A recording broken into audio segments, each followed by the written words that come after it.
për ta kthyer pak temën ndryshe, duke pa parasysh që Forumi Sëndëtor operon në Shqipëri për vitesh. Dhe aktualisht kemi po themi më shumë se 1000 student. Fillimet e para të forumit kanë qenë te 100 student. Është vërtet. Çfarë kontributi keti te forumi dhe si funksionon forumi? Dhe kush janë boshtet bazë të cilën punohet tek forumi? Pra kush janë qëllimet, objektivat e forumit, objektivat vjetore po themi, po edhe qëllimet afatgjata. Atëherë forumi ne bëm 10 vjetorin para 2 vite, 2024. 2024, okay. Pra i bie praktikisht 12 vjet që ne jemi pjesë e forumit, që në fillesat e tij, ajo çfarë unë mbaj si përgjegjësi te pjesa e forumit është pjesa e edukimit psikosocial, emocional, sjellor, pra që ka të bëjë me fushën e psikologjisë.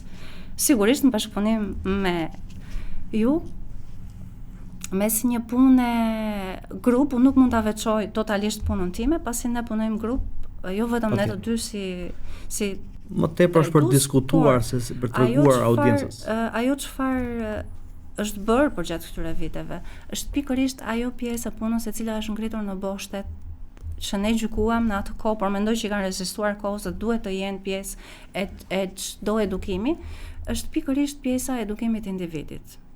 Në disa fusha, të cilat ne kemi menduar si boshte të rëndësishme, siç është rritja dhe zhvillimi i individit, edukimi me vlera, me virtyte, forcimi i kulturës dhe traditës tonë të vendit të cilit ne i përkasim, si edhe pjesa e edukimit shpirtëror që janë faktor shumë të rëndësishëm dhe përbëjnë boshtet e ndërtimit të një individi.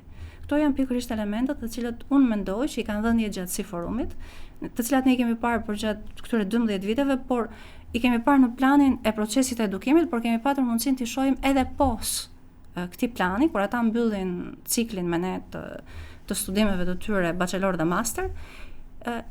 Marrëdhëniet që ne ruajmë me ata miqësore na kanë dhënë mundësinë të shikojmë atë pjesë të marrë nga forumi, të shtrirë në jetën e tyre të përditshme. Më vjen ndërmend rasti një nga studenteve tona, e cila aktualisht punon në një studio avokatie. Ndoshta unë kisha haruar pjesën se çfarë kishim thënë konkretisht në lidhje me vlerat që ka një individ për përgjegjësinë që mban, por vajza Marisolli në bisedën që bën, duke thënë sa herë që kap një dosje në zyrë dhe duhet ta shikoj për të parë zgjidhjen që do t'i japim dosjes, më kujtohen fjalët që kemi dëgjuar në forum nga ne gjatë bisedave që kemi bërë, ku njeriu ndodhet përballë dy mundësive reale.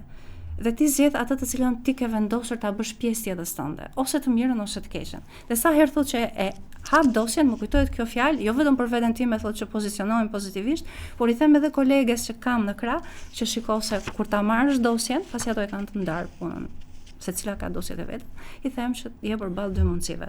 Pra këtu kuptojmë jo vetëm ky rast, po ky më erdhi ndërmend tani, por për shumë ish studentët tanë, të cilët operojnë në institucione qoftë ato shtetërore, qoftë ato private, të cilët ruajnë këto vlera dhe i bëjnë të jenë nga ata punonjës të përgjegjshëm, të cilët kontribuojnë pozitivisht në shoqëri. Kjo realisht është edhe një motivim dhe për ne për vazhduar te kjo rrugë, pra vendos gjurmën tënde apo në gjumë suksesi, po themi, të shpresojmë që ne të lejmë gjumë te ky brez, duke patur parasysh dhe pak minutazhin, me kaq që mbyllim për sonte, për vazhduar në episodin e radhës. Faleminderit për shikimin. Faleminderit për vëmendjen.